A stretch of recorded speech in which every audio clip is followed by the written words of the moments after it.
Welcome to Comics Are Awesome, brought to you by Alter Ego Comics. I'm Mark. And I'm Josh. And we are here to talk about this week's best comics, the first new comic book day of 2018. Happy New Year. Happy New Year. Doctor. My pick of the week is Rogue and Gambit, #1. This is written by our pal Kelly Thompson of Hawkeye fame, among other things. Artwork by Pear Perez. Is that Father Perez? It's Pear Perez. We could just spend the whole show trying to pronounce names. People's names these days. So I am not a huge fan of the X-Man called Gambit. I find him quite obnoxious, actually, and not one to easily like. However, I do like Rogue. I think that she's been a great X-woman for a very long time. And she's evolved as a character, whereas Gambit, I think, is kind of stuck in frat boy heaven. I don't know. But they've had a long romantic history, on again, off again, with Rogue's mutant ability to absorb people's powers when her skin touches someone else's skin. That obviously presents problems in a relationship. And this is set in present day, and Rogue and Gambit are assigned a mission by the X-Men leader Kitty Pryde. And it's got everything that I want in a book like this, and I even appreciate Gambit to some degree. Kelly Thompson sprinkles it with stuff that I think X-Men fans are going to enjoy, including a Sentinel battle in the Danger Room, the banter between Rogue and Gambit, Kitty being an awesome leader, and the mission that they're sent on feels like Couples Retreat, actually. The movie Couples Retreat.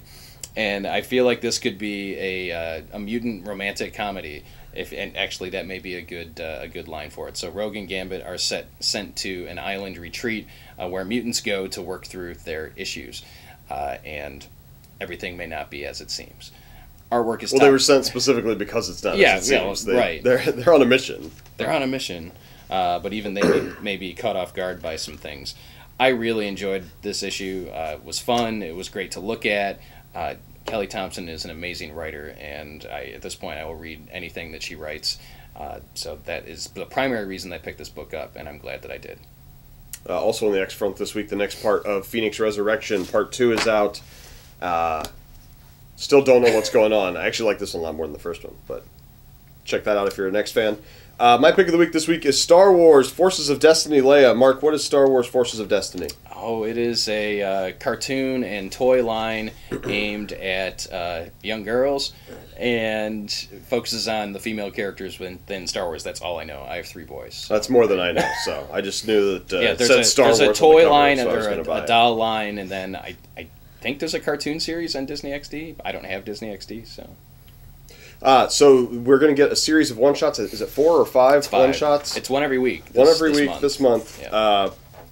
All focusing on characters from the show. This one focuses on Leia, although we do get some brief appearances of Hera from Rebels in here. Written by Elsa Cartier, or possibly Chartier. Oh, good lord. Peric Collinet. Drawn by artist Elsa Chartier. Did she draw Wasp? Yeah. Okay, I thought that's where I recognized her from. So this is a story set on Hoth shortly before Empire Strikes Back. They're still setting up the base. The snowspeeders have not been adapted to work with the cold yet, and Hera, Leia, and Han have to go out on a mission into the ice on Tauntaun, and it turns out Leia's skill at riding other animals on Alderaan does not necessarily transfer to Tauntaunmanship. It was fun. It was nice. We got a cool voiceover from Leia.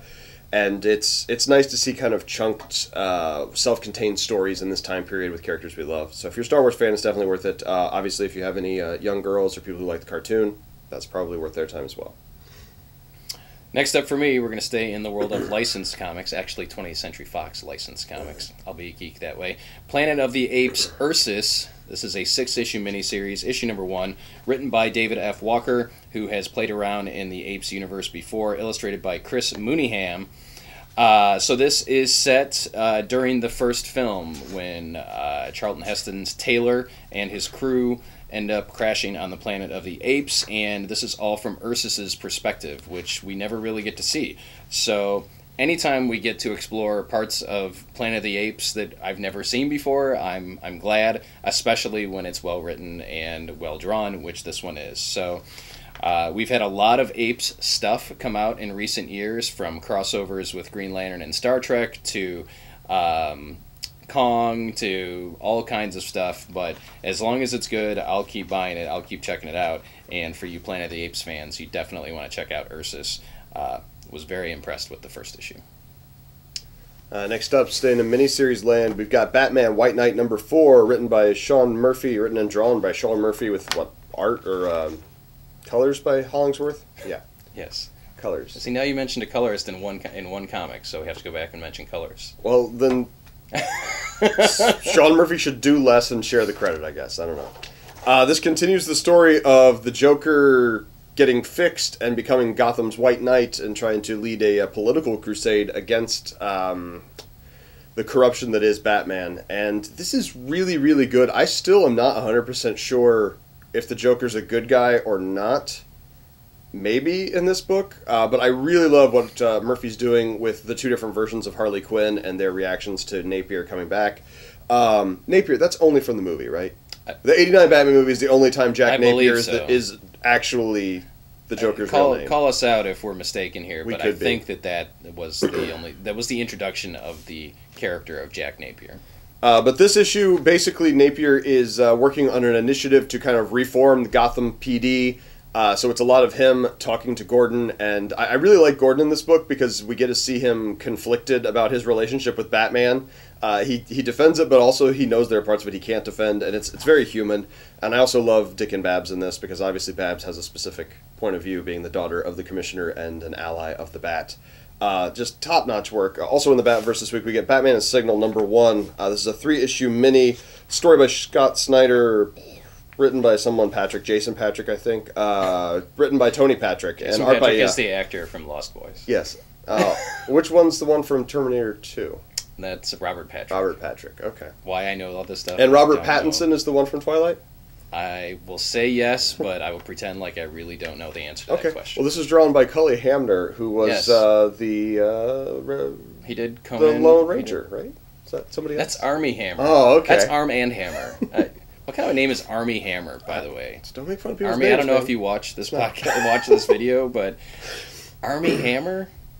It's cool, man. It's cool. Anyway, Duke Thomas? Duke Ellington. Yes, Duke Ellington.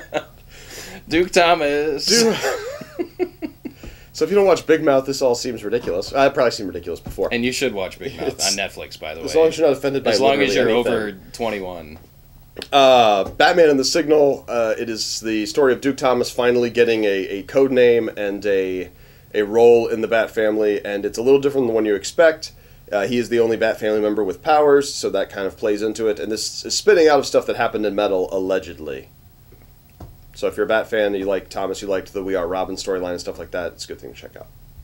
Finally, for me, Captain America #697. This is the 3rd issue by the team of Mark Waid and Chris Samney, telling awesome Captain America stories where Cap is, again, fighting on the side of the Angels.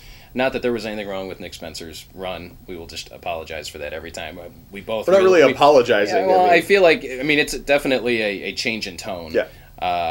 But this is a play on the Most Dangerous Game where Kraven the Hunter is actually hunting Captain America, but someone may have hired Kraven to do this job, and we kind of see the results of that at the end of the issue, which leads into the next storyline, which you may or may not have seen advertised. I won't blow it, but this is a great story of Cap fighting without his shield, on the run from Kraven, and trying to help another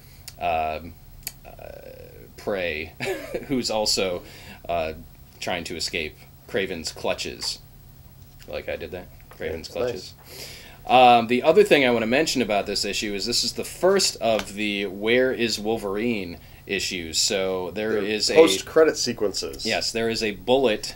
We're going to call that a bullet. It's the round logo that's on the cover. It says, "Where is Wolverine? Where in the world is Wolverine?" Dun, dun. Anyway.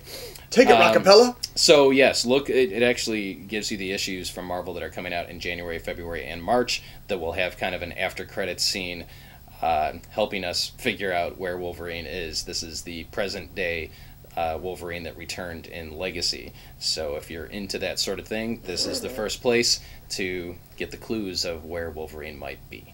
And this is just like a one-page thing in each book, right? Yeah, it's not like it was one page in here, but it was cool. I mean, and it's and it ties it in. Tied to the book. It tied it wasn't to the just book, random. so it's not just a random thing. Well, I mean, it tied to the title. I don't know that it tied to that specific issue, but yes. I don't know who did the art though. Probably that guy who did the. Is there separate credits for it? Oh, there it is. Lineal Francis Yu. Yeah. Yes, I knew it wasn't Samney. No, it looks. Well, you did the Wolverine pages in Legacy too, right? Or not? I thought it was McNiven, but anyway. That might have been McNiven. Anyway. Last up for me, everything else is still awesome. Tom King is still writing Batman. That's still really great. We get a cool one-off story this week called The Origin of Bruce Wayne, and it is not what you expect, especially given that we've heard the origin of Bruce Wayne a couple times already.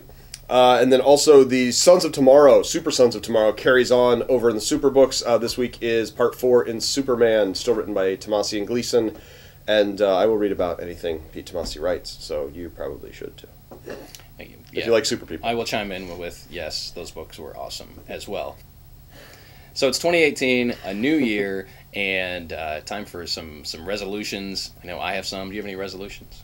Yes, my resolution is to live without fear. Yes. Year without fear. Year without Hashtag fear. Year without fear.